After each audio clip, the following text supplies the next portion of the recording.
Maraming salamat po sa iyo, Panginoon Diyos, sa bigay mo almusal sa amin. Salamat po sa ngalan ni Jesus. Amen. Pandesal. Kalabo. Nabilan lang po dyan. 1997. Yan, no? Pagkatapos yan, syempre, of course, yung YouTube na pa natin, silver button, and then yun, Inspirer Award, and then Luis Alfredo Award. Minsan, hindi ko ka nababanggit yan. Yung sa Canada, yung Marshall McLuhan Award, wala ako kasi ang award noon ay tour all over Canada and speeches sa University of Toronto, University of British Columbia, University of Regina. So, yan ang award ko. Kaya, months tayo doon at nag-aaral pa tayo sa University of Toronto. So, yun ang award ko sa Marshall McLuhan Prize for Investigative Journalism. So, yung mga nagde-dare sa atin magpakita ng resibo, yun, pinakita ko niyo na. Sana masaya na kayo. Sabi niya, puro kayabang, wala ka naman pinapakita resibo. Yun. Gawa pa sa kwan, gawa pa sa sculpture, ha? Yan. Ha? Catholic Mass Media Award, the highest local award for investigative journalism, ha? Yan ang sinabi ni Jaime Cardinal Sin. This is how journalism should be. So, time pa ni FDR, nag-expose na tayo. So, hindi ito bago. Kaya kung kinukriticize ko si Marcos, relax lang kayo. Kasi ganyan, noon ko pa yung ginagawa. Pati si wala pa naman, hindi pa ako journalista ng time ko. Pero, since time ni Marcos, nung pumasok na ako sa journalism, ganyan ang style ko. Kaya, wala tayong personal laban kay Marcos, kay Duterte. It's just love for country. Ha? Ages pa naman.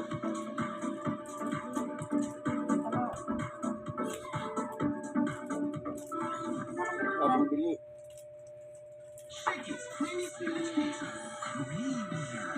Premier?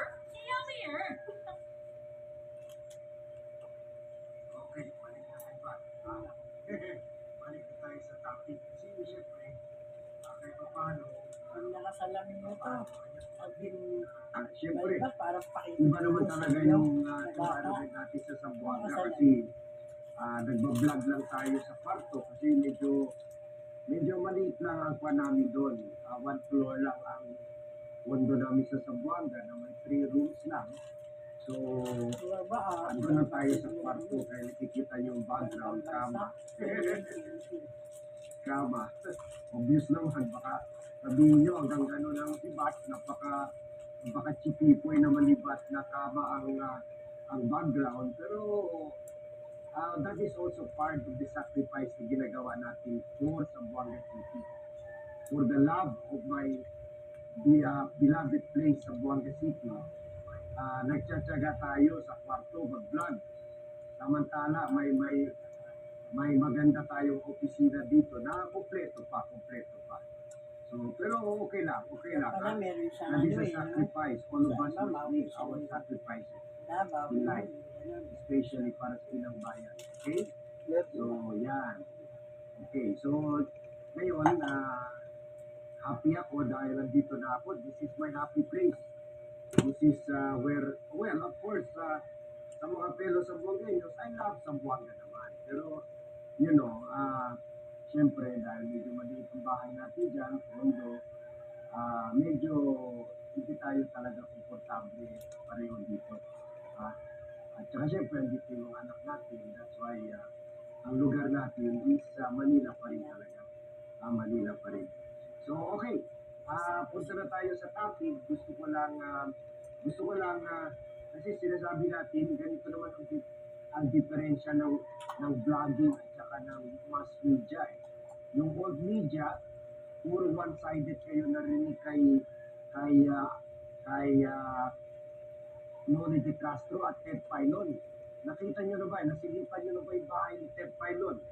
Wala pa, kasi one-sided nga. isinaksak nila sa inyo sa bagay yung balita, and then kinukonsume nyo. Tayo dito, kwentas claras. Kung gusto ko ng transparency, kung nagdidiman tayo ng transparency sa mga government official, transparent rin si Bat sa mga ginagawa natin, bahay natin, mga trips natin. Yan ang kaya sumisikat ang vlogging kaysa yung old media system. Kasi ang Kasi tao ano gusto sila eh, gusto nila national makilala. media sila eh. Sino ba yan si broadcaster? Ano bang kwan yan? Ano bang credentials yan? Ano ba ang background yan? Curious rin kayo, saan nakatira si broadcaster? Anong itsura ng office ni broadcaster?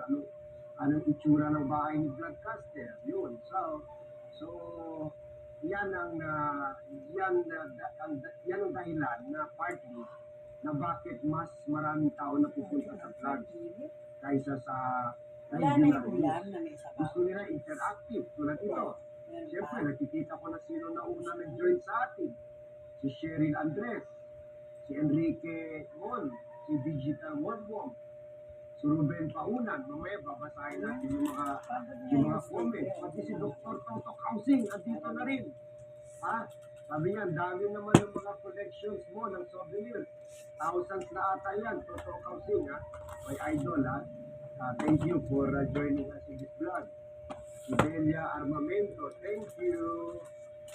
Si Enrique Mon, si Sheryl Andres, si Bern Alcantara, si Silvano Silva, si Dar Bocal, si Eddie Concepcion, si Mary Grace Santos, si Enrique RM, si Scottish Pinoy, hello, Scotland, si Wilfredo Barillo, salamat,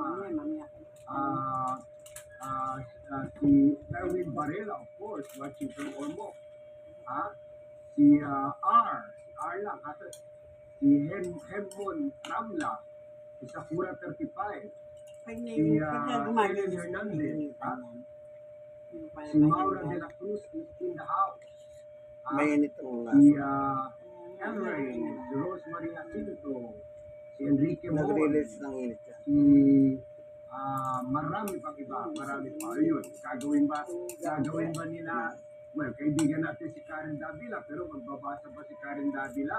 Mga comments nyo, di ba?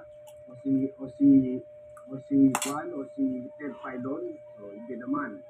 So ito, dyan na iba ang vlogging, si Clan Uni, shout out, Clan Uni. Okay, punta na tayo sa topic at end natin, na kung saan ni-report itong Billionario.com, isang news site, online news site, na sinasabi limang cabinet officials are on the way out. Tatanggalin na sila. Tatanggalin na. At ito ay si madugo ito Little President, si Second in Command, si Executive Secretary Lutas Bertamin. Pagkatapos, Special Assistant to the President, Anton Lagdameo, na sabi, kumalpak daw sa campaign. Kasi 5 milyon daw, hanggang 10 milyon nakalaan sa mga mayor, pero naambunan lang 1 million kada mayor, which is insulto yung sa mayor kahit taga Mindanao ka. So, and then, yun, si Agriculture Secretary Francis Q. Laurel, Health Secretary Teddy Herbosa, and Labor Secretary Bienvenido Laguesma, sa Labor. Ito daw ang nasa chopping board na. At yun lang, wala tayo pang balita kung tatanggalin si Solicitor General Leonardo Guevara. Tanggalin na yan. Ayan, yung gusto natin tanggalin. Naman yan. Walang balita. 25 So, yan. panoorin natin itong Martires. very Bagay credible Martires. itong billionaire.com kasi kagaya po, Then, nagaling nakita matatapos nyo, galing na tayo sa ang- Philippine Daily Inquirer. Ang behind dito ay galing din sa Philippine Daily Inquirer.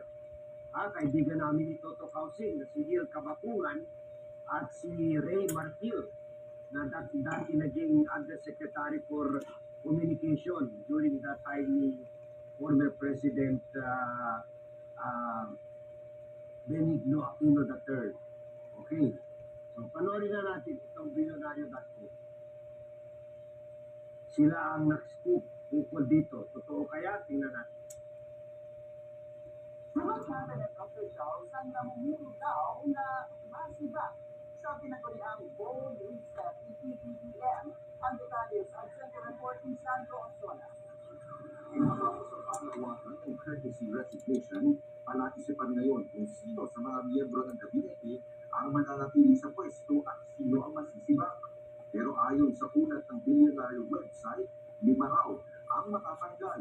Sina Executive Secretary Lucas Bersamin, Agriculture Secretary Francis Chu Laurel, Health Secretary Ted Herbosa, Labor Secretary Bienvenido Laguesma, at Special Assistant to the share, President Anton Nagdamio. God bless us all po. Ito ang inyong kaibigan Jesus, Brother Manny Bautista. Relationship kay First Lady Liza Marcos. Si Bersamin naman, naaharap daw sa mga issue ng korupsyon